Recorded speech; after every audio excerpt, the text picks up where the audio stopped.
এই যে আমরা নেমে পড়েছি যেটাকে বলে টিকিল ট্রেল। জলটা হচ্ছে আইস কোল্ড জল, প্রচণ্ড ঠান্ডা জলটা। আর জলের মধ্যে কোটি কোটি ব্যাঙাচি ঘুরছে, কোটি কোটি। আমি জানি না এত ব্যাঙাচি কোথা থেকে এলো, এখনও অবধি আমি একটা মাছ দেখতে পাইনি, কিন্তু কোটি কোটি ব্যাঙাচি আছে। এই যে এবার আবার জল থেকে উঠে পড়তে হবে, একটু জল একটু ডাঙা এরকমভাবে। কিন্তু এই জায়গাটা খুবই স্লিপারি, প্রচুর শ্যাওলাও আছে। আর এই যে যেটা আমি বলছিলাম, কাঠ আর পাথর মিলে বিভিন্ন রকমের একটা আকুপাংচার টাইপের করে রেখেছে সার্কুলার ওয়েতে লেকটাকে ঘিরে। তারপরে আবার একটুখানি জল, কিন্তু বেশ আরামও লাগে। কিন্তু মাঝে মধ্যে কয়েকটা বেশ শার্প জিনিস থাকে, শার্প পাথর বা শার্প কাঠের টুকরো, সেগুলোতে আবার একটু খোঁচাও লাগে, কিন্তু ওভারঅল ভাল লাগে। তবে এটা খালি পাতে করলেই সব থেকে ভালো। এই আবার জল নামতে হবে। এই জল কাঠ পাথর আর পাথর কাঠ জল, এই একবার উঠছি একবার নামছি, এই করে করেই মোটামুটি এটা ওই শেষ হবে। তবে ঠান্ডা জলটা ঠান্ডা লাগছে ঠিকই, কিন্তু ঠান্ডা জল থেকে যখন উঠছি দিয়ে এই পাথর আর কাঠের ওপর দিয়ে হাঁটছি তখন বেশ আরাম লাগছে।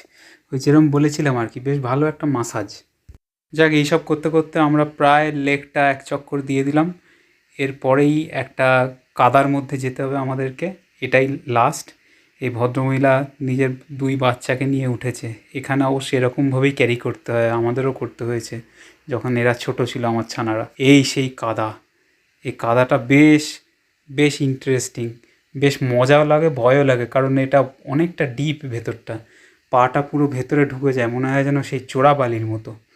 তা কাদাটা করে নিয়ে, কাদাটাও একটা মাসাজ, তা কাদাটা করে নিয়ে তারপরে আবার জলে নামতে হবে পাটা ধোয়ার জন্যে।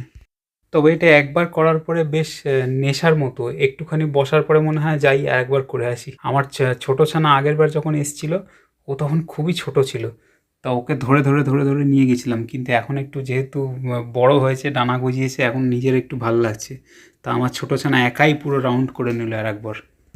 আর এই রাউন্ডি রাউন্ডি ঘোরাটা যখন শেষের দিকে, এখন একটা লাস্টে সারপ্রাইজ রাখবে, একটা জলের টাবে বসে পাটাকে বেশ মাসাজ করা। ওখানে জলের প্রেশার আছে, সেই প্রেশারটা দিয়ে পাটাকে মাসাজ করতে হবে। এইটা একটা দাঁড়িয়ে দাঁড়িয়ে মাসাজ করা, আর একটু পরেই আমরা একটা টাবের মধ্যে বসবো সেখানে। তবে এটা একটু বেলা বাড়লে সাংঘাতিক ভিড় হয়, মানে লোকের লাইন পড়ে যায় দাঁড়িয়ে এখানে। এই যে চলে এসেছি ডান দিকে ছোট্ট সিঁড়িটা দিয়ে উঠে, এবারে বসে পড়তে হবে লাইন দিয়ে পরপর। এখন সকাল 10:30 বাজে বলে অনেক ফাঁকা, একটু পরে বেলা বাড়লে খুব ভিড় হয়, ওই জন্য আমরা সকাল সকাল এই জিনিসগুলো করে নিচ্ছি। ব্যাস, আমাদের টিকিল ট্রেল রাউন্ড হয়ে গেল, এবারে জুতো মোজা পরে নেওয়ার পালা।